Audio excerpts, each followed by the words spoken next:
Hey everybody, it is Swedenborg Live. Thanks so much for coming to hang out. We're going to be taking your questions live and seeing what happens. My name is Curtis Childs, and I am the host for the show tonight.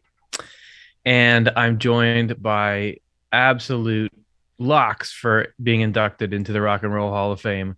First one is Chelsea Odiner. Chelsea, how are you today? Hey, Curtis, I am great and I'm doing well and I'm so happy to be here. I know that we had the Memorial Day weekend, so it's been, I guess, a week more than we usually have since our last live show. And so I felt the difference. So I'm glad to be here and to be with you all. And I'm excited for whatever's in store for us. Yeah, it's something you can't live without, having the live shows. And joining the panel is going to be none other than Dr. Jonathan Rose. Jonathan, how are you? Hey, doing well, Curtis. It's such a blessing to be with the audience again and with all of you panelists. And I really enjoy doing this. It's amazing to hear people's questions and to see what comes to mind in response and to hear what the other panelists say. And so this is a fun way to spend an evening. Totally. There's no better party than a Swedenborg question party. And a controversial last pick to round out the panel is Karin Childs. Karin, welcome back. I'm just kidding. You're not controversial. How are you? Oh, so controversial. Hello. I am doing really well. Yesterday, I enjoyed going with family to the Chicago Botanic Gardens and just saw just the beautiful variety of flowers that God creates and the amazing variety in all plant life. And it's so amazing too to just be on this show and be able to interact with the variety of thoughts and questions and viewers and the variety of our perspectives here on the panel. So thanks for joining us. Looking forward to it. Yeah. And so every time we do this, we also try to raise money to support the Swedenborg Foundation, because we're not for profit. That is the way we're able to do what we do.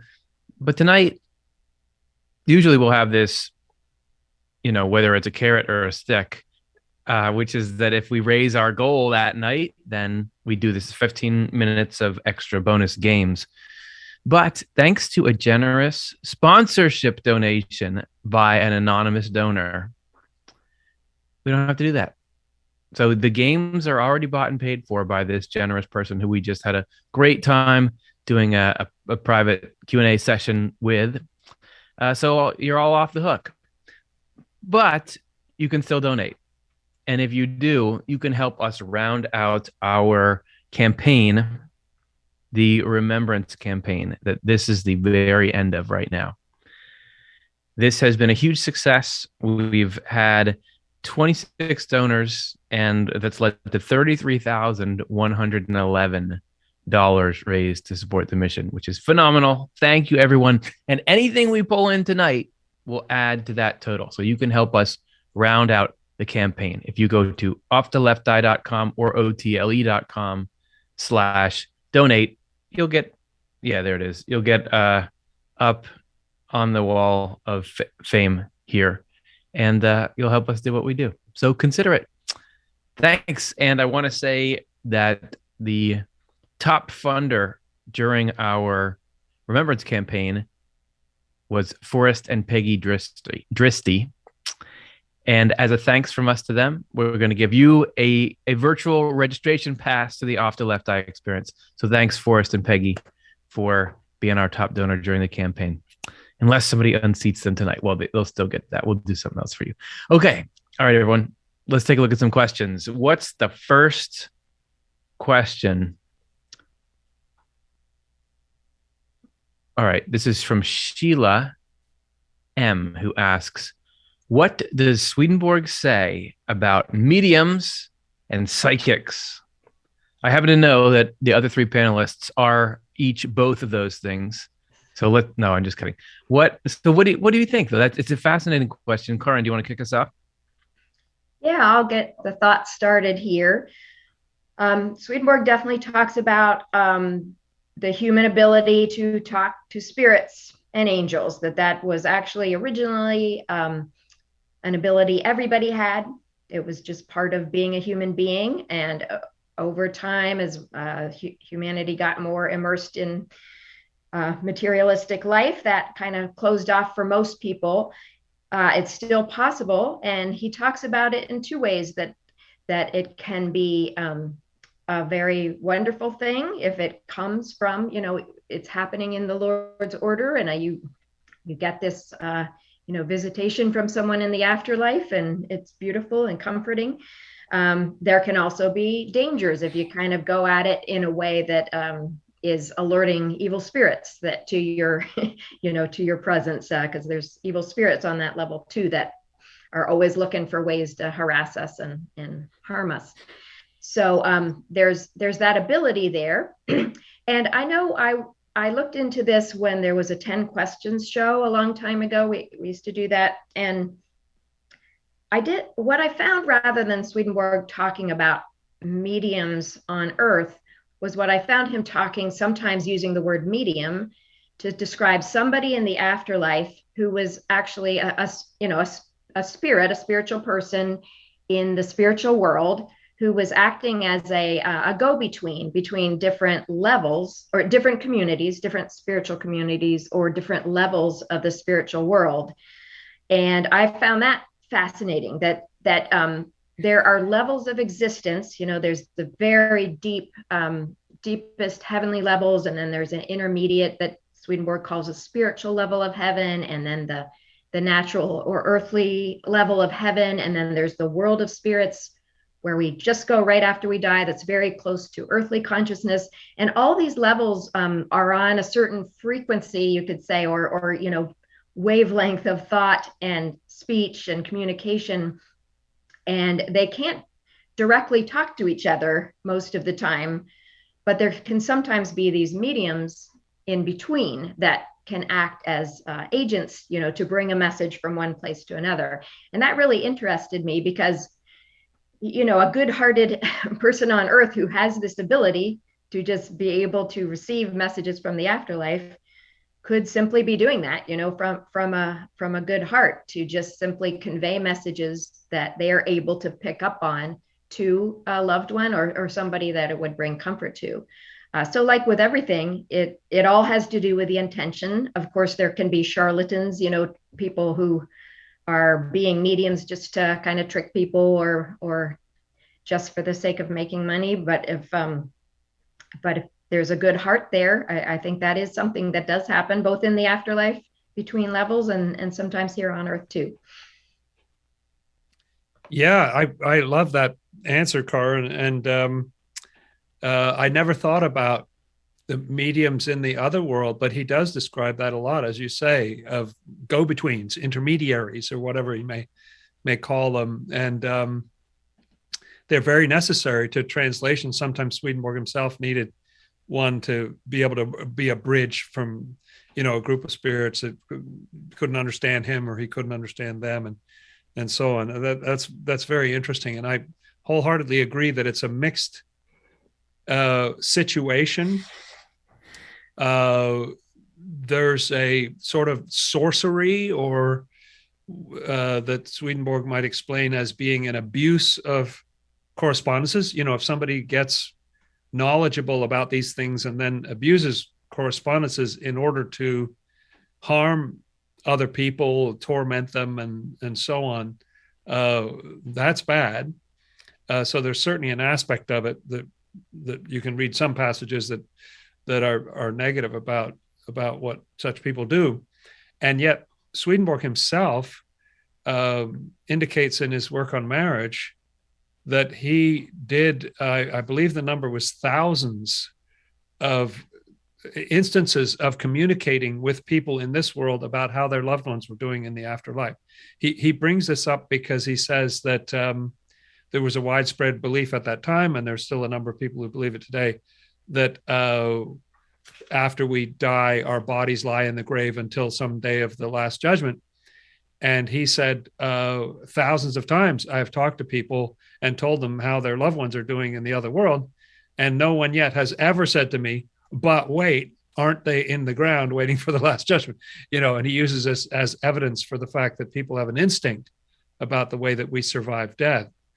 but he just sort of tossed off that he's done thousands of what we might call psychic readings or so. He did he connected with people in that way, carrying messages from loved ones in the other world. So he's not in a very strong position to criticize that sort of behavior.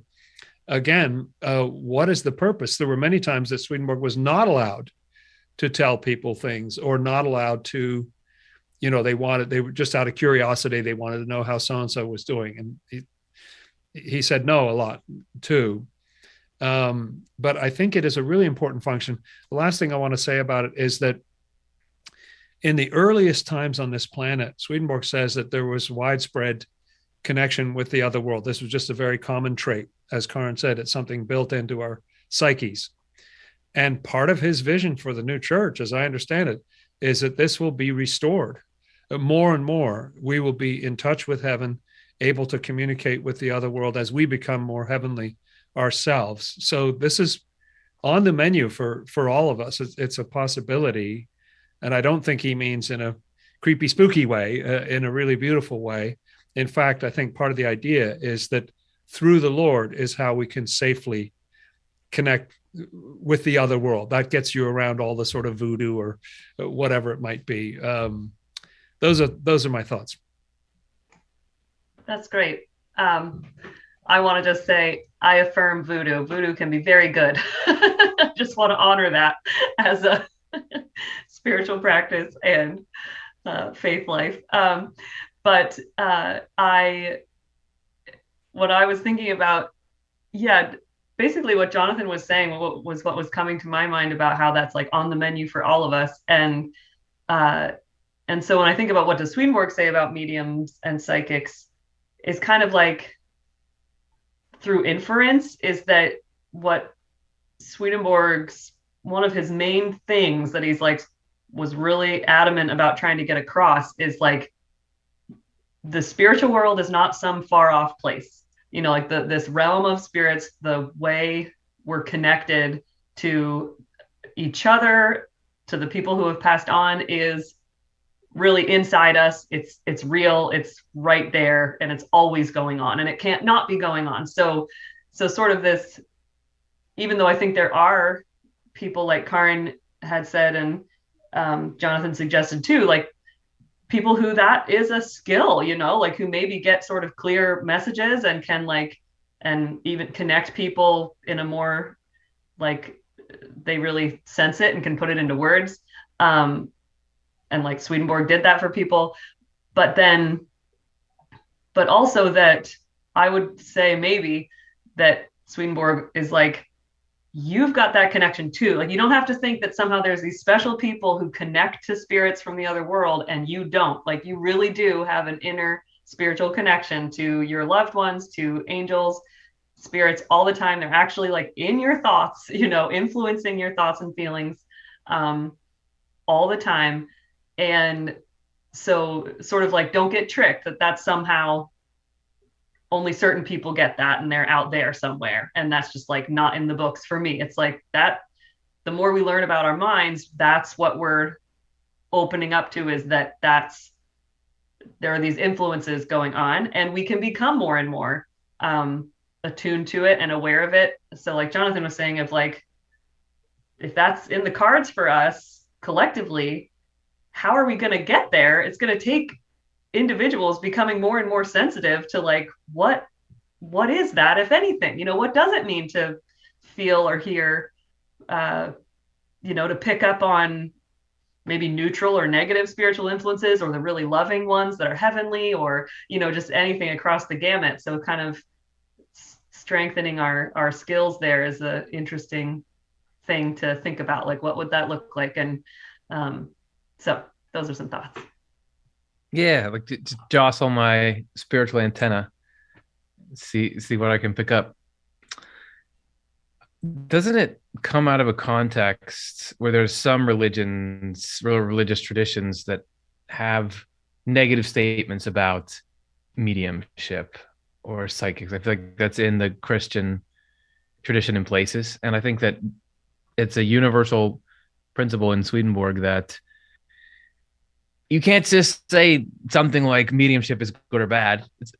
What are you using it for? What are you using it for? Is it Swedenborg was doing it for good? You can do it for good. You can do it for bad. It's just a tool. Any action can have 1,000 different potential spiritual characters depending on what the intent is in it. So I would say there's very few things. He does say some things, the stuff that is directly opposed to 10 Commandments can be intrinsically bad. Although even that, the character of it and how that affects your spirit depends again on what your intent is. But most stuff is absolutely, it depends on why. And even things that are more or less in divine order can still be used as good means. So I just think that makes sense to me and seems cool. That we're not going to say you can rule that out, and we're not going to say it's always great. It's just a tool. It's like is a screwdriver good or bad? Most of the time it's good, but if you drop it on your foot, it's got dangers with it as well. What a good example. What a good anecdote there. Hey, I want to say thanks to a couple of people before we go on to our next question. Jonathan made a gift, so thank you so much for that. And I know the screen hasn't even said it yet, but I have a special feed right from the White House into me here, because I know that Mary also made a donation. Thank you so much, Mary. And she said thank you every day. And then now they're like, the screen's caught up to him now. Nope, because we got an anonymous contribution. So now our total is 185. And you heard it here first. Thank you, everyone. That means so much that you're helping us continue to do what we do. Let's go to question number 2. OfftheLeft.com/donate. If you're feeling like, how are all these people donating? Yeah, you get the games anyway. We had a wonderful sponsor cover this show, but you can still help the mission. There's question 2. It's from The Cube, who asks, can evil spirits rush in and attack even though you are not intending evil? Jonathan, what do you think? I love this question for some reason. The what comes to mind is that there is a story in the Old Testament about Pharaoh, about Moses and the Egyptians and Pharaoh. And as long as the children of Israel are enslaved and just behaving and doing their work, they don't get attacked. When they get attacked is when they say, let my people go. We don't want to be part of this slavery anymore. We want to get out of here. That's when the Egyptians attack. So in a certain way, evil spirits especially run in an attack when you're stopping intending evil. When you're no longer, the metaphor of the children of Israel is that's us, and the slavery is when we're enslaved by some, bad habit or some evil, attitude or something.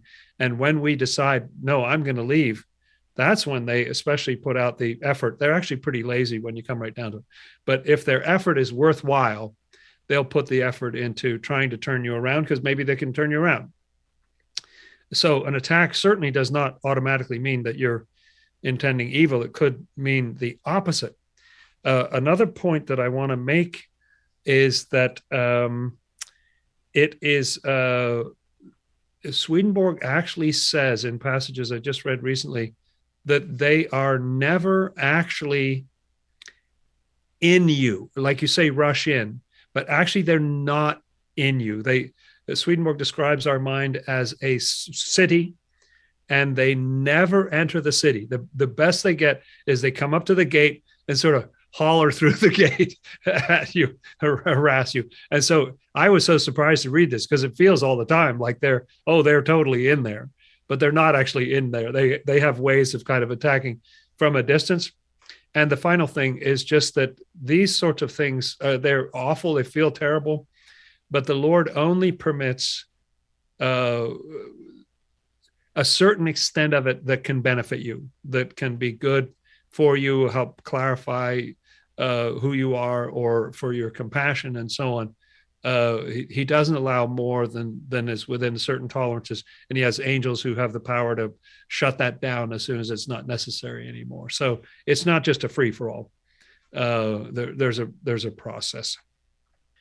I love that about the city, and I don't think I'd heard it put like that before.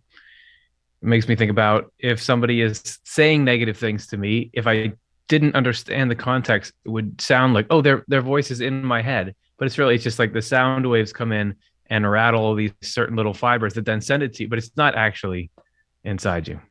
That's cool. Karin, did you have some thoughts on this one? I love what Jonathan was saying, especially about if we're trying to get out of a bad habit, what is the first thing that happens? Like, oh, you crave to do it because those evil spirits are not, no, we don't want to let you go out of this negative thing. So that is a great way to think of it. The other thing that popped to my mind is, can you be attacked by germs when you're not intending to get sick? That germs just are there. They're just looking for any vulnerability. And when they find one, we all have vulnerabilities. And so you can definitely be attacked by negative thinking when you didn't want it or anything. But if you think of the analogy of the immune system, like when you do get attacked by germs and then your body fights it, you actually are gaining strength, more strength against that attack, against those germs for the next time.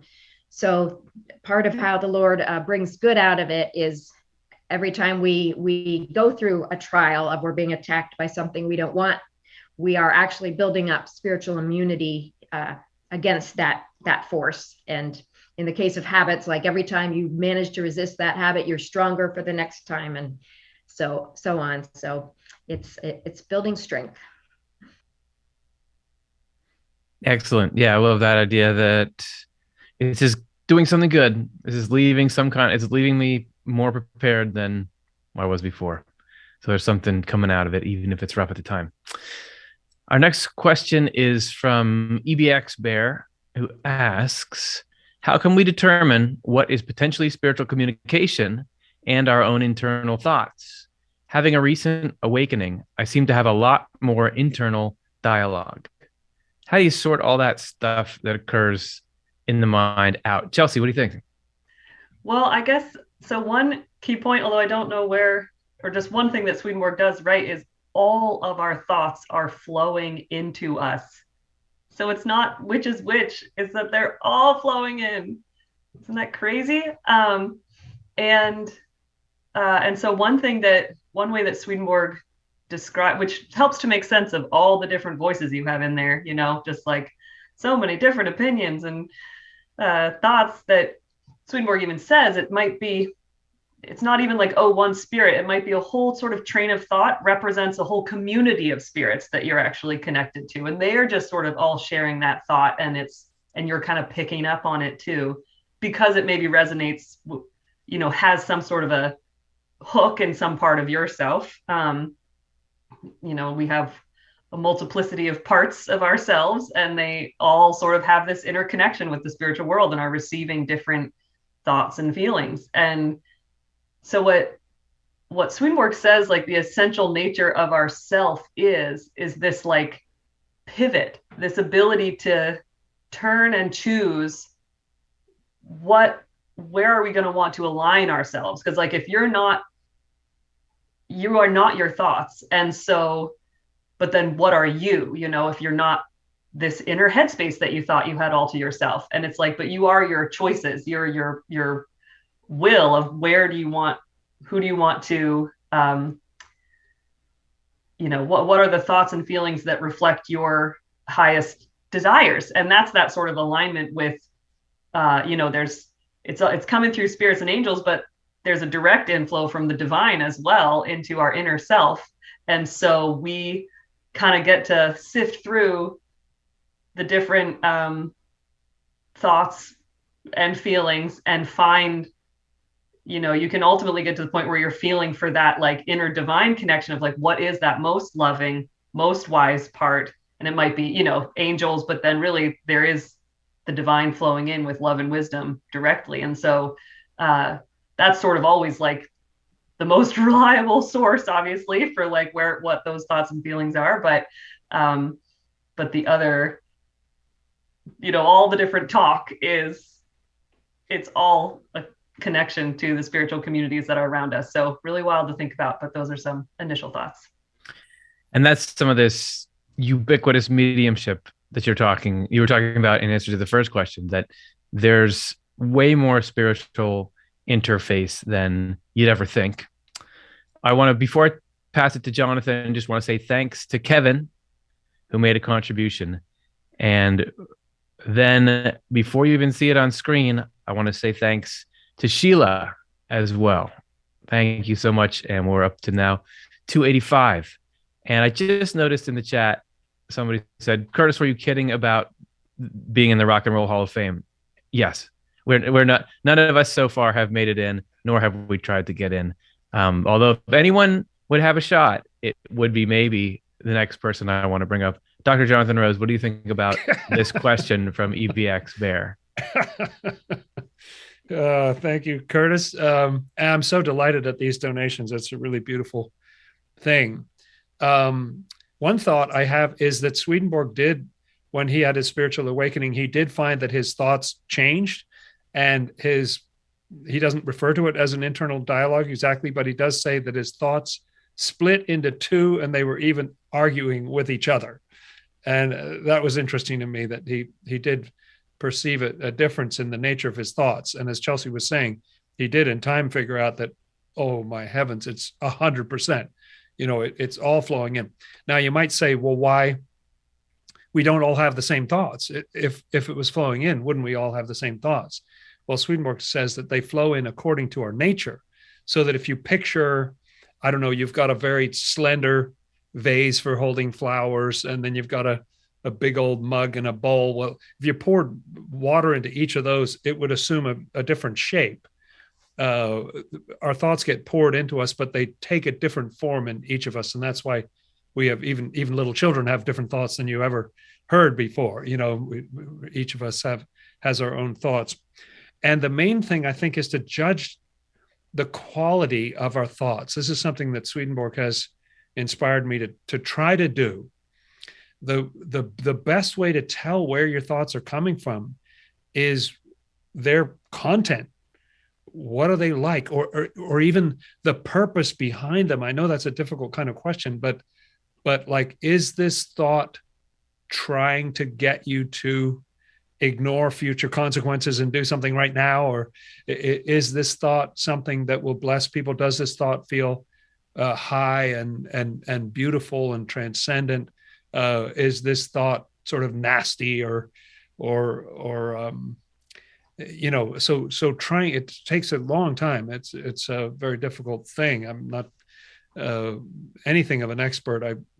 I wonder all the time about, what am I thinking? Is that good thinking or not? But looking at that quality is a way to tell. If it's all pouring in, then the trick is to figure out what is coming from heaven and what is not. And as Chelsea was saying, go with the heavenly ones over the others as far as you can tell. Thanks, Jonathan. And regarding the new thoughts that kids have, this is not exactly what you're talking about, but let me just say, my daughter is 6, and together we were playing a video game that's called Kirby and the Forgotten Land. And in it, you can get these little figurines of everything that's in the game. So all of the enemies and all the power-ups and everything. And as you're opening them up, there's this little reveal animation where you don't know yet what's inside this little, bauble that you got. And she would always get excited before it opened up, and she'd say, "Oh, look." And I was like, I kept saying, "Hey, you know that you can't tell before it opens if it's something special or not." Because I thought that she was trying to look at this one part of it. And I was like, no, you don't know till it opens if it's special.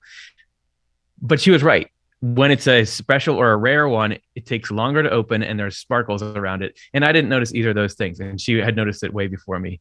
And I am what's more than 6 times as old as her. So who knows where kids learn what they learn. They're not learning it all from us. That's for sure. I want to say thank you to Kay, who made a contribution. And she said it was in memory of Fyodor, a man who truly lived the teachings Swedenborg wrote about and carried it out in his photographing and love of nature. So our total is up to 385. And thanks so much, Kay. Karin, do you want to wrap us up on EBX Bear's question? Yes. Thank you so much all for the contributions. It's so helpful. And yeah, I love what you guys have said so far. I just wanted to add that Swedenborg thought this was really weird at first. Like it was hard to believe that all these thoughts came from spiritual people. Like what? But once he got used to that, it's so freeing because it means you are not any of those thoughts. Like you are totally free to choose which ones you want to house and host. And any thought that comes in, you don't have to think, oh, what a terrible person I am, or whatever might be inspired by a thought you don't like. But it's just you are totally free to cultivate which ones you want to have in there, which ones you don't. So it's very freeing once you realize that. And yeah, in addition to that, I love that image, Jonathan, of the different shaped vases. I also think of it as that we're all a very unique combination of all these thoughts, because none of us, we're all accepting a different recipe of thoughts and feelings that come to us. No one person's collection is going to be exactly like another's, a little more of this, a little less of that, or whatever. And so we're this very unique center of this collection that we have chosen to align with, as Chelsea said, and invite in and host and use. So it's a weird but very freeing concept. Excellent. Weird but very freeing. Is that not Swedenborg's writings through and through? Hey, we're halfway through the 8 o'clock hour here, so we want to stop, and like every time, we want to do a quick thank you to all of our donors. So this graphic we're about to put on the screen is everybody who contributed last month to the Swedenborg Foundation. So thank you everyone on this list for making it possible for us to carry out our mission as a not-for-profit. We thank you all from the very, very bottom of our hearts. And to prove it, we are going to give you something. We are going to be giving out in a raffle a ticket to the Off the Left Eye Experience. So it's a virtual event. So somebody is going to get a $99 value ticket to our upcoming Off the Left Eye Experience. And that person who is on that list that you just saw is Lenora West. Yay.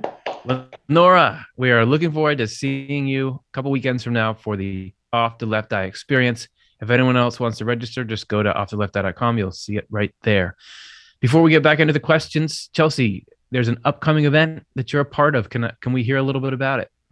Yes. So I don't have all the very specific details, but I want to get the word out because the Swedenborg Foundation, as in me, and some other folks representing the Swedenborg Foundation, are going to be having an event at Wayfarers Chapel in Los Angeles, California. It's right by the coast. It's happening on July 3rd. So in just, less than a month. And so if you're in that area, look out for an email from us or get connected to get the information. We'll make sure you know about it as it gets closer to the time. But so that's July 3rd. We're going to be in Wayfarers. And I can't wait to spend some time with some local folks to that region. So mark it on your calendar. Got to be one of the most beautiful spots out there, Wayfarers Chapel. Okay, back into the questions. This is from B, who asks, Swedenborg says he has seen spirits in heaven that were not yet dead. Why are they there? Are they placeholders for us until it's our time? Did he ever meet his spirit in heaven while still alive? Karin, what's going on? Well, they are us. The remarkable thing that Swedenborg learned and witnessed is that our spirits are already in the spiritual world. The deepest part of ourselves is already in heaven. We will have, through our life journey, we'll have a choice to open up to that level if we want to, but we can also have the option to open up to lower levels, not quite all the way. But but yes, we are already there. Our spirits, our deeper consciousness is already in the afterlife. And sometimes Swedenborg, once in early True Christianity, the book, he described that he has had conversations with the deeper spirit of people who were still alive on earth. And the person's earthly consciousness didn't remember the conversation, but he was able to converse with that level of them, basically. And he also described that sometimes when people on earth are deep in thought or meditation, that they become visible in a heavenly community. So they're not placeholders, but there's just already part of us that are there. And we are doing some kinds of interacting with people in the afterlife in our deeper levels, like we're already part of communities there and all sorts of things. So it's quite remarkable that part of us is already there, and sometimes that becomes visible. Yes, indeed. And that question of people meditating or reflecting very deeply and then appearing in the other world does suggest that where we direct our consciousness, which came up earlier this evening, has an impact on the nature of our presence there. There's one particular story where Swedenborg is walking over toward somebody else in the spirit. And the reason, as Karin suggested, that Swedenborg didn't see himself was that that's what he was wearing when he was in that world, what was himself, his own spirit, his own spiritual body, as it's described in the New Testament. And there's a point at which he's walking over to see someone in the other world, and he's getting distracted by things in this world, and then is back in paying attention and distracted in this world. And the other person who sees him coming sees him blinking in and out. He's sort of like the Matrix, or so, he disappears and then comes back in, and the other person's asking, what sort of person are you? Like, I saw you blink in and out when you were coming over here. And Swedenborg says, well, I'm still alive in the physical world, and so when I was paying attention to that world, I was disappeared from you for a moment. So that's a very interesting thought. And so anyway, it's a fun teaching, isn't it? Kind of a mind-boggling thing to think that our deeper natures, our inner heart, our inner mind is already living in that world. We already have friends in that world. We already have a community in that world. They just may come in as very vague, nice feelings or thoughts and feelings, as we were talking about before. But it's a beautiful thought to think it's not somewhere we have to go exactly. We're coming back to the home that we've already known. It's really interesting to think about, like, how does that work? It's such fodder for the imagination, just like the coolest sort of, I don't know, fun sci-fi or like spirit world exploration. Like, what do the people who have material bodies look like in the spiritual world? And, do we look like we're that sleeping thing? And sort of, where are we, like, how are we taking up spiritual space? But the one thing I was thinking about, and maybe you guys, if any of you remember this more specifically, you can chime in, but Swedenborg says that when people have, like, with our spiritual home, he does describe everybody has a spiritual home, and we're sort of developing that through our lives in this world. But doesn't he say something about people, like a new wing or like a new room will appear in their house, or a new, like some spaces get created, and the angels know, oh, somebody's coming soon, like somebody's new going to be arriving. So you wonder, like, where was that person's spirit previously, if now it's kind of like, oh, hey, somebody's coming to move in soon. And so anyway, sort of interesting clues of how our spiritual whereabouts are communicated or anticipated. It's interesting. Yeah, interesting is a great way to put it. And I'm thinking about way back in the beginning of the show when we were saying your thoughts, mediumship is happening in your head, sort of. You're interacting with the spiritual world. And then later, Chelsea, you were saying it's all coming from the spiritual world. Well, this is how. It's because you're there. It's not that it's somehow coming through another dimension. You're there. Your spirit, the conscious part of you, resides in that world, is in some place in that world. And that's how the influence is happening, because it's happening to your spirit. Hey, do you guys want to talk about the Beatles? This question 5 is from Mary Wolf, who asks, in the afterlife, is there mention of musical instruments, bands, and singing? Can I put a Beatles record on the record player? I think that's a requirement, right?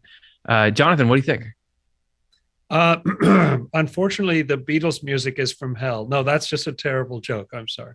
The wasn't that when it was coming out? That's what they were saying, right? Some people did say that's bad. That's bad music. You should not be listening to that. Yeah, burning records and so on. Swedenborg does mention musical instruments. He mentions kind of festivals that happen in the other world where people gather. They have like a day off and everybody gathers, and there's music and singing is a big part of their lives. He talks about some of these communities. There are young women who every morning they're singing, and their song just fills the whole town and kind of sets the theme for the day, or the feeling of the day, and that kind of thing. So it's an important part. Another rather strange teaching is that all of us, after we die, become part of, he calls them choirs or choruses. They mostly seem to be about the spoken word, but sometimes it has to do with singing. But the main thing seems to be that if you try to solo, or if you try to be the conductor, you're out. It's a group interaction of freedom together, people working together. And I don't fully understand what he's saying about it, but it sounds really interesting that it's part of our integration into the other world to be part of these groups.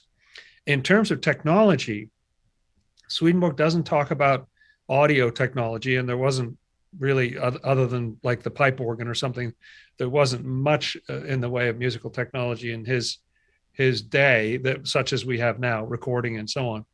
But he does talk about things that sound an awful lot to me. Maybe I can't get outside of my modern perspective. That sounds like television and films. He talks about representations that go on for an hour or 2 hours, and they have a same theme and always surprising sort of plot developments. And he kind of binge watch some representations here, man. That's right. And he talks about, there's even a passage that talks about, that sounds like skyscrapers, sounds like on-ramps, that are in the 1740s, he's seeing these things in the spiritual world, not using those terms for it. I'm putting those terms back onto what he says, but buildings that are so tall that the streets are in darkness, and this kind of thing, or buildings with continual glass on them as the outer surface of the building, which was not physically possible in this world at that time. They hadn't developed that technology. So I can't help but think that they might be 200 years ahead of us, and they certainly will, have way better technology than we do for sharing this kind of music and so on. So I think, we probably will be able to. I think there is the Beatles in heaven. I take back what I said earlier. I want to say thanks to Lisa, who made a contribution, and to Anonymous, who made a contribution. Thank you so much for helping us do what we do. And there's nothing in this world that's not in this spiritual world. The spiritual world is more than this. Everything here is like the mini stripped down version of what's there. Or that's what I gather. And Swedenborg doesn't talk in depth about this with regard to music, but he says with architecture, he says in multiple places, the architecture there is the very essence of the art itself. That's where we get our sense of architecture from. So he's saying that Frank Lloyd Wright was onto something when he was here, but he was channeling or receiving something from the essence of it that's in heaven. You really see it in its real form there. I would think it's the same thing with music, that everything that's inspired every genre of music, every creative musician, the scene that really came out of is somewhere in the spiritual world. So Karin, did you have a thought? Most has been said, but just a closing thought of it. It seems like any manifestation of how to enjoy music that we can have experienced in this world can exist also in the afterlife, because many of the, like when Swedenborg will describe chariots or carriages or something, some things that were familiar to his day, those things can be there. So I'm sure the same is true of our modern devices and things. And if you have an affection for a record player, I'm sure you can enjoy a record player and and the music, and on different levels. It'll just get more and more like unimaginable how it happens, but definitely things that are familiar and we have an affection for, absolutely we can enjoy those things in the afterlife. Cool. Can't wait. Cindy gave. Thank you so much to Cindy. We're up to 460 now. Our next question is from Gordon Ramsay, who asks, to what extent does the spiritual world inform our imagination in regarding invention? So this is a little bit like an extension of the music conversation we were just having, right? Does anyone have any particular thoughts on invention? Yeah, Karin. Yeah, it's so interesting to think about. I do remember, I think it was in the Return to Tomorrow NDE story by George Ritchie, if I'm remembering the right one. One of the things he saw was people working intently on a project that ended up being some technology that appeared on Earth not too long after. So that was just kind of interesting. And I wonder if there's some kind of like flow between the worlds, because as you said, Curtis, the ultimate blueprints of anything that we would do on Earth do come from the spiritual world, the higher levels and the blueprints of how things could work and do work. But at the same time, what we come up with here on Earth seems to manifest there, the kinds of cities that people are used to and the kinds of travel, even though you don't need them, you can travel by thought and everything, and yet same thing, when there's an affection for things and that's a manifestation of something that you're familiar with, it can be there, so I've kind of wondered sometimes, is there kind of a circular flow between, ideas and inventions coming down from sort of blueprint architectural, ultimate architectural levels that are higher up. And then I'm sure it's going down through the levels of heaven and making things happen there. But what we do, like what God sends out, we are free to play with and see what we can come up with to do things. And so I wonder too, if like this is a sandbox here on Earth, a particular one, and we can come up with some interesting ways of doing things, and then that can flow back, into the world of spirits or maybe parts of heaven of like, here's how a city looks here, because this was a city that people enjoyed coming up with on Earth. And again, there's so much variety, there's just endless variety, but I've often thought about that possible circular influence. I like that thought a lot. Because I do think it's not just one way. I think it makes a lot of sense. Obviously, Swedenborg talks about the spiritual world as a world of causes, and this world is a world of effects. So to some extent, yes, everything we imagine or picture, has something to do with something in the other world. But I also just think that with the freedom and the uniqueness of each individual, there's probably things that we come up with that are kind of surprising, or no one had ever put it together that way before. I know even while Swedenborg was still alive in this world, there were certain ideas that he had that he was sharing with others in the other world that were new ideas that they hadn't had, so it does seem to go both ways in that sense. Nice. Hey, while we were having that conversation, I noticed in the chat scroll, somebody named Drums and Drumming said, what about heavy metal? And I think this was talking about back when we were talking about, is there music in heaven? I think that's just like the question about mediums or psychics. What's it being used for? I don't think there's any genre of music that's not in heaven. And it's just about what's the intent behind it? What impact does it have on people? So I think there's probably plenty of people for whom heavy metal inspires them to feel heavenly things and think heavenly thoughts and all that. So I don't think you're going to find anybody who's like, we don't listen to that here. It depends on what's the intent, what's the ideas and the thoughts being expressed in it. Okay, cool. And I also want to say a couple of things. One, I want to say that, maybe just one thing. I want to say thanks to Brian, who made a contribution. We are up to $710 raised. And Brian said, when your thoughts are in shadows, remember your angels have spotlights. Appreciate it. Great sentiment, Brian. Thank you for your contribution. The next question is from Robin Ziskray, who asks, when we are reunited with friends, will we all know we have died? Chelsea had one more thought, though, from the last question. And the other one? Okay, great. Yeah. Put that on hold, Robin. Just a second. Chelsea, what do you think about Gordon's question? Okay. Well, it's going to be such a downer. No, just kidding. Like, we took all this time for my one additional little thought, which was just thinking about the quality that when it comes to imagination and invention, I just think about creativity and how creativity is so core to just what the divine is. It's just like you put love and wisdom together and it's just creating new things. And so that's what we are as individual unique vessels of love and wisdom in this world.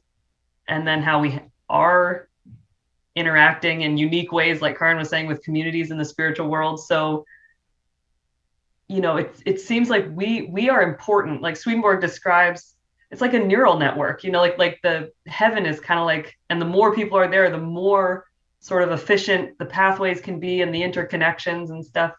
So it's interesting to think about how I think our creative thought is useful and it's a part of that bigger picture, because we might be connected to just certain communities that nobody else quite is. So you get this new thing out of it. And then, anyway, how that sort of can build on itself. So that was that.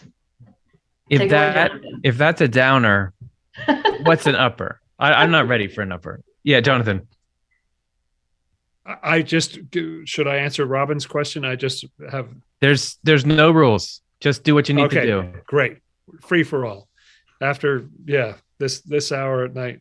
My thought about this is that the transition to the other world is, I'm realizing more and more the way Swedenborg describes it, it's deliberately very gentle. It's done in a very considerate way. And Swedenborg doesn't talk about this, but I tend to think that it starts even before we die, that we start to get ready. Often it depends on the nature of your death, but if you have some illness or so on, you start to see people on the other side. It's just a gentle transition. And part of that transition is that for a lot of people at first, when they go to the other world, they don't know that they have died. And I think that's important. So it's not like a shock or some horrifying, I don't know where I am, or I'm disoriented or something. I think they try to take care of us and have it be a gentle transition. But when we're ready, which seems like it's pretty soon for most people, there are some people who absolutely don't believe in life after death. And so it's interesting for them because you tell them, well, actually you've passed on, and they think, well, no, I don't think so. And so what do you do then? But for most, everybody is told at some point early on. And so I think, yes, you would be conscious. And Swedenborg talks about these joyful reunions in the other world. And so that's definitely because they know, I haven't seen you forever. I it's so great to see you. And it sounds like it's just a wonderful time. So I think, yes, we will know we have died. Like we'll become aware of that, and when we're reuniting with those friends. Nothing cooler, I would imagine, than that, the joy in that reunion. we got 6 minutes left, and I really want us to go at this next question because I think this is a great topic, and I mean, eager to hear what everyone says about it. This is from Matt Klein, who asks, "Greetings, Curtis et al. I'm having a real crisis of faith lately. Does Swedenborg offer any advice on those struggling with doubt, despair, and lack of understanding, even anger at the divine?" So, I've never experienced those things. Just kidding. What do we want to say to Matt? Does anyone want to kick us off? Jonathan. Sure. Again, somewhat like a earlier question, this is a spiritual complement of a kind if you're going through something like this. Swedenborg says that if we have kind of one-dimensional or two-dimensional thinking, doubt will be introduced in order to expand our concepts and make them more three-dimensional and multidimensional and flexible, more useful, kind of like turning a stone into water or something like that, different forms of truth. Despair is a particular thing that Swedenborg says is part of what he calls temptation or spiritual crisis or trials, different terms for it. And unfortunately, the whole point of the temptation is missing if you don't go all the way to the despair. The despair is an important learning experience. It's because you learn things about yourself and about God in that moment. And Swedenborg says that anger at the divine is also something that can come up in those states. But he says in an interesting way that, angels don't listen to that.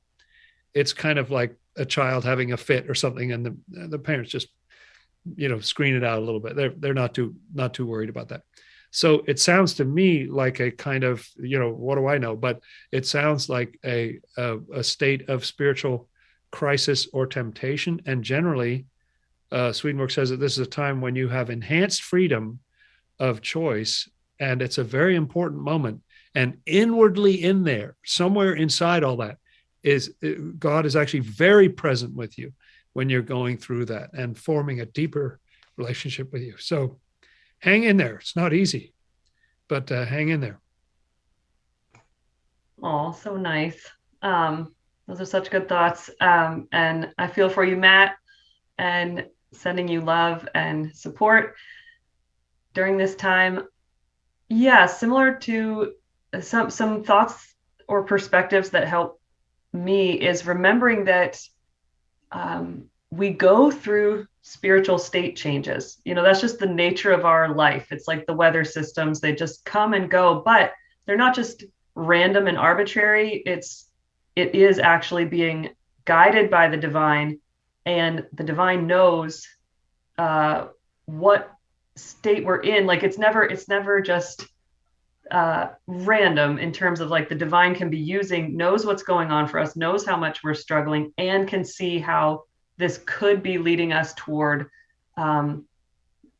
healing and relief, comfort and deep understanding and a deeper connection to love. And that's like one of the, I would say one of the hardest, probably one of the hardest kind of spiritual practices is trying to connect to what feels most loving in a moment when you have all of that up for you, when you've got the doubt and despair.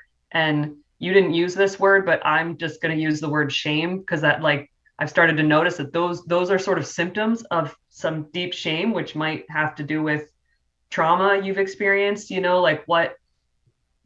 just some things being triggered inside of you. And that, when those things are kicked up, love, giving ourselves self-compassion is the salve. And yet that can be really hard to do for ourselves. So it's, so especially if we're always in that kind of a state, needing to find other resources that can be loving for us, so whether it is, a therapist or a friend you can call, or if you can't take the loving action toward yourself and even have the presence of mind to think what would be loving in this moment, which if that's like the hardest thing. So it's like, no, not your fault if you can't, because we're all sort of learning how to actually be receivers of love, open up to the love that's there. And so, and that's what we're getting trained to do. So finding those sources of love and support, I think is so important. So I don't know if that's like reaching out or something, but basically like you don't have to suffer alone, and you're not alone. Like that's sort of using the shame language again. It's like shame is isolating, and yet it's it's a universal emotion. Everybody experiences it. And so it's this paradox. And then when you can connect to that love, just one other piece is just to think, because you're having an intense crisis, it's also common that when we have reached a new level of connecting to love or compassion, like if you have any memory in your mind of a time when you did feel good, that hasn't gone anywhere. Like that's still this storehouse and foundation of love in your life. And when you and so sometimes when we've reached a new level of love, we can sort of have some people call it like a vulnerability hangover, I think is like Brene Brown calls it, or like when we sort of experience love in a new way, all the parts of us that aren't used to that get kicked up of like, no, this can't be okay. I'm wrong. I'm bad. I'm not worthy of this love. I'm not worthy of, anything like that. And so riding through that wave is part of the healing process, so it, like sort of like what Swedenborg says, a wound has to be, opened and released, and it has to get let out. Like he says that in terms of evil, but I feel like that's true of our negative emotions. Like these things that we just hold inside of us, they need to get released, and they sort of learn that it's kind of okay when you have a container of love. And so I hope some of that is helpful and supportive to you. Well, that was beautiful advice, Chelsea, and beautiful things said, Jonathan. Just adding a couple more thoughts. One of my favorite passages is of Swedenborg's is True Christianity 126, where he talks about like at the times that we feel the most alone and the most despair is when God is actually the closest to us. And I think of that in terms of like God is the strength just getting you through that day, so close that you can't even feel the difference between you and your own, endurance or whatever, between God and your own endurance. So it's so close. And Jesus, the Lord knows what you're going through, because Jesus went through that. And in Gethsemane, he was hitting a rock bottom of despair. And on the cross, he's crying out, "Why have you forsaken me?" And I'm sure there were feelings of anger involved in that despair. Why does it have to be this way? But again, that was how his relationship to the divine, that final union of the Lord's human and divine came together. And Swedenborg says similarly with us, when we come through those intense trials, we're actually bonding a closer relationship with God because of having gone through that. If you've ever just gone through something hard with another human being, there's a bond there, and we don't realize it at the time, but we're going through that with the Lord, that despair, even that anger at God, like God's with us in that emotion, in that trial, and the bond is actually getting stronger.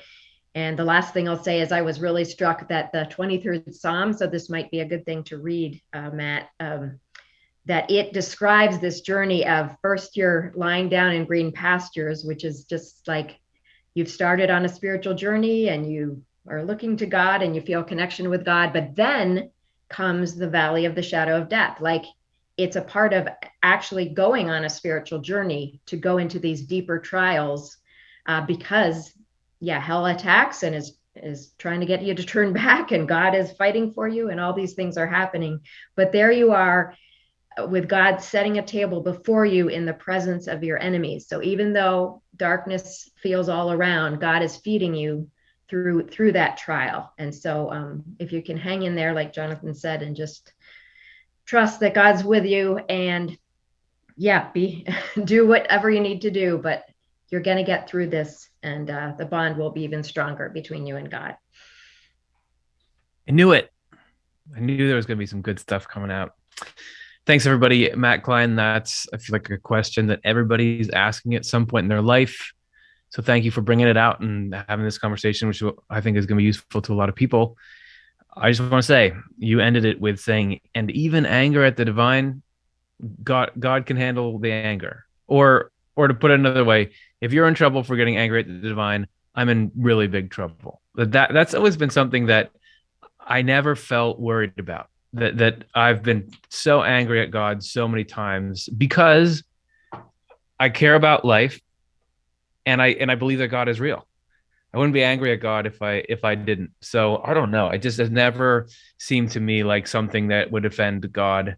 I love that you brought up, Jonathan, that when we're in temptation, I forget exactly how it's put in various translations, but we even say blasphemous things about God, but that's not taken into account because you're mad and you're in despair, and that's part of growth. So I would just affirm, like, God can take it. And one time I was in this like sharing group, and I was expressing some anger at God, and the leader of the group was sort of like assuming what like a response from God could be, like saying, and that he was saying, like, I just love that you keep talking to me.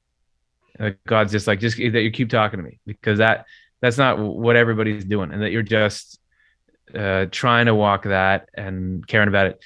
I think just let it go. I mean, punch the pillow. God can handle it. Yeah. Right. And Howard Storm said that anger towards God is much better than indifference. just not even, because you are engaging, just like you said, Curtis, you're engaging in the relationship. Okay, let's stir up some anger in our game section here. First, if you want a lasting tribute reminder to somebody that you want to honor, we have a space on our website where you can leave a tribute. So check that out on offtheLeftEye.com. And now we're going to go to the bonus game time, which begins with the evergreen classic, grading Swedenbot.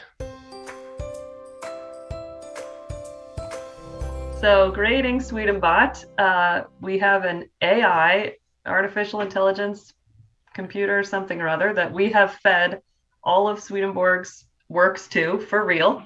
And this computer has been able to digest it all, and then can, from that information, create thoughts, create ideas. I don't know if you want Swedenbot to be a part of your spiritual communities flowing into your thoughts, but we're going to give you that opportunity right now. We'll see. With 3 quotes from Swedenbot that we will grade. So I haven't seen these either. So let's find out what they are. Okay. The Lord's parables of the church, Judah and Israel, the holy mountain, and Jerusalem will be full of violence. Wow, there's that anger right there, Curtis. That's a great quote.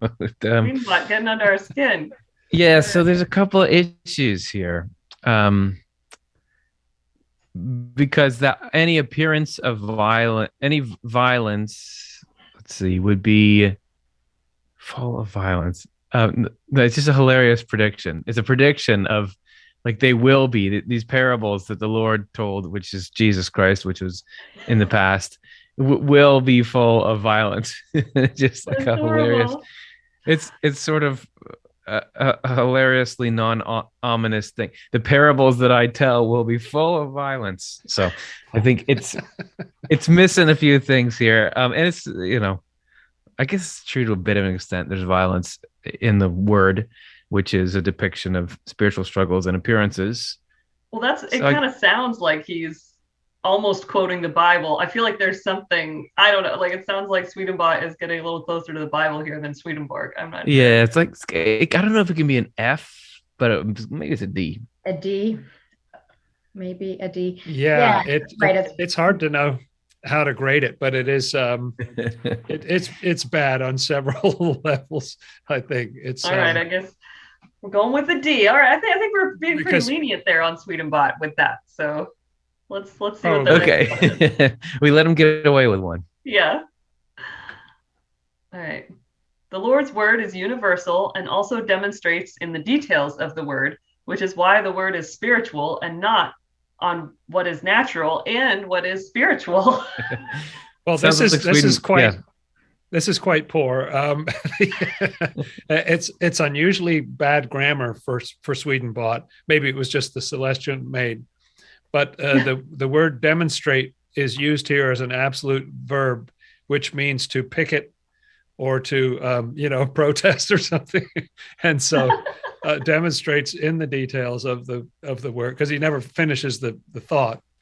And then why the word is spiritual and not on what is the on is like nonsensical there. So my inner editor has a red ink on this one. I also can't get it to make any sense. It's universal, but it also demonstrates that, I don't know. Okay. If you changed 6 of the words, you could probably get something that made sense. Last time we had some very nonsensical ones from Swedenbot, and somebody commented later that, oh, good, I'm not worried anymore that AI is going to take over the world. Yes. That's right. Seem very close. You'll be able to tell the difference between Swedenbot and the New Century Edition. Yes, that's right.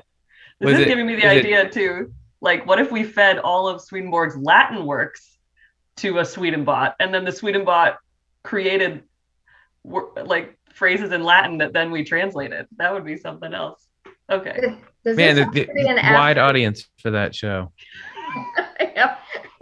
Does this have to be an F? Because it just doesn't make any sense. Yeah. Not we quite Swedenbot. I mean, the last one was a low D, so I think they average out. Yeah, we were too lenient last one, so let's last time. Tough okay. To an tough on E minus. Swedenbot. Yeah. So next one from Swedenbot. Ooh, the people who have been regenerated are those who have been regenerated. Sometimes that's is what it sounds like Swedenborg is saying. Yes, there are certain things that we editors refer to as tautologies that you sometimes see in translation of Swedenborg's works that sounds like he's saying exactly something like this. But we editors try to fix it. Usually when Swedenborg's saying something, he actually has a point and is not just saying those who like this sort of thing are the people who go for this type of thing. But at least it's accurate. It's accurate this time. Yeah. What about C? So maybe, true, harder to flunk. I was almost going to say a B just because. B. Yeah, B. Let's B. Oh, we want to end positive. Yeah. There we go. Thank you, to encourage Swedenbot. poor Swedenbot. All right. You're so Let's cute, Swedenbot. let's see how well we can recognize real Swedenborg in our next game, which is guess that Swedenborg phrase. Oh.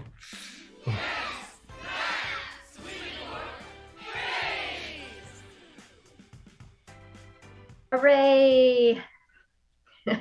Yay, here's a game where the panel's going to try to guess this actual phrase from Swedenborg's writings. They're going to guess letters one at a time. For every correct vowel, they get 1 point. Correct consonant, 5 points.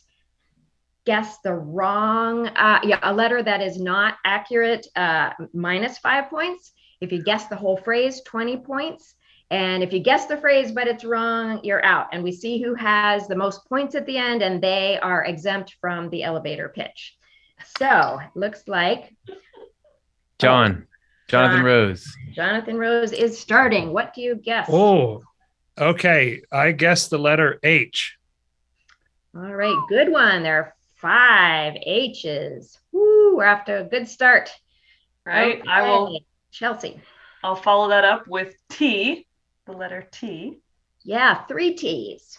So not too shabby. Not too shabby. All right, and Curtis. I'd like to solve. No, I'd like an S. S. 1 S. Okay, what? Okay, every letter counts. Jonathan. Goodness, I'm going to say G. There is 1 G. Oh. So that works. That works. We're coming along. All right, Chelsea. I keep being responsive to Jonathan's guesses, but I'm going to go with R. Okay. Oh, good one. 4 R's. 4 R's. All right. We're getting somewhere. Curtis. E. Letter E. There are 7 E's. Whoa. Too bad they're only 1 point each, but Yeah, good. so it's a total of 1 point. All right. But I forwarded the cause. Yes, thank you. That was useful to others. Very, very good. All right, Jonathan. W. Yes, 3 W's. So that's getting a little further. All right, Jonathan pulls ahead with 45 points. Chelsea. Well, L. Letter L, 2 L's. All right, so I think you're tied. Jonathan and Chelsea are tied. Curtis, can you come from behind? Yeah, I can. Okay, I would say M. And 1 M. An important M. All right, and Jonathan, back to you. Oh, N. And yep, 3 N's. I wonder if anyone in our audience is guessing yet. Chelsea, your turn. Okay, so Y. Wait, is that a consonant or a vowel? I think it's a consonant. Yeah, it counts as a consonant? I would think so. Okay, Yes. great. Yes, 2. You're right. It could be either. Let's give her a consonant. I wasn't about to go guess at any vowels. Right. All I had right. to win it. Curtis, your turn. Whoa. Oh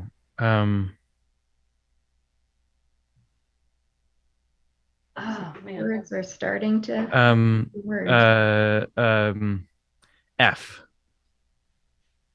2 F's. Oh, Yes. okay. Oh, okay. I'd like to guess. Ooh. The only way we can be formed for heaven is through the world. Ding, ding, ding, ding, ding. Yay. Curtis comes from behind. Well, you didn't win in points, but you guessed the phrase. Was this like a major come from behind loss? It was. but man, you were.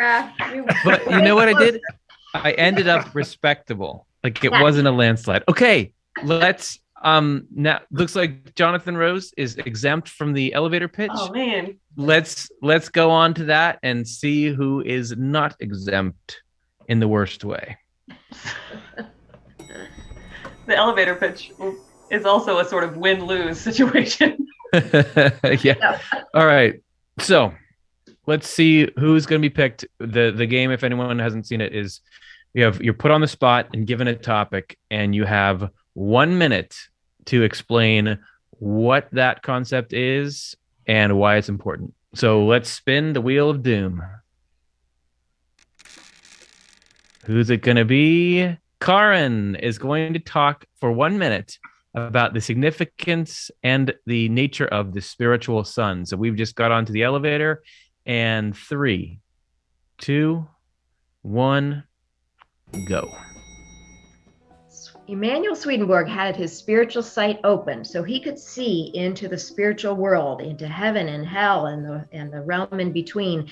And a remarkable thing that he saw was that the spiritual world has a sun shining up above like the physical world does.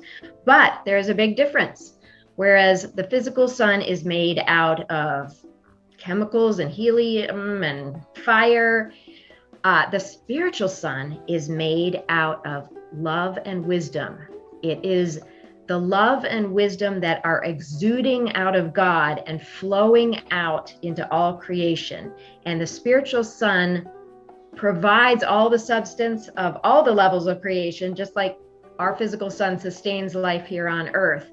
So it is God sending out substance and form into everything and everyone. Wow. Very impressive. Awesome. So in the end, we all won because we got to learn about the spiritual sun and how it shines in all of our hearts. In an elevator, no less. I would have forgotten to get off at my floor. I was just entranced. God, the door's closed. I was gripped. Hey, I wanted to say, while we were doing all that, messing around, Sharon made a contribution. So thank you very much, Sharon. And we ended up tonight with $870 from 10 donors. So thank you everyone for that, which means that our grand campaign totals for the Remembrance campaign were 33,981 from 36 donors. So thank you so much, everybody. If you're watching this in post and you feel like you still want to support our mission, just go to offtheLefteye.com/donate and you can help make this programming possible. Thank you so much to everyone who watched, and thank you to the panel. This was so cool to get to hear your wisdom and your hearts and in what you've picked up through really live in this material. So thank you so much for coming on. Yeah, thanks so much, to everybody for all of your amazing questions. And I can't help but think that this topic of how thoughts inflow from the spiritual world and how we're connected and we're all sort of unique. It's fun to think about how you asked a question, you got 4, different unique responses to each of the questions. And then isn't it interesting that the internet, like, you're just sitting in front of your computer looking at your phone and you're getting all of this inflowing thoughts and ideas. So we're kind of really in a world where that spiritual world seems, that doesn't seem too weird and different. So I hope it was helpful to everyone watching, and thanks for being here. I was having a very similar thought that this is just heavenly. It's very uplifting to be part of this, talking about important things, but also lightheartedness, and it's just a joy. So thank you, friends, for being part of it. And I really enjoyed being with the other panelists.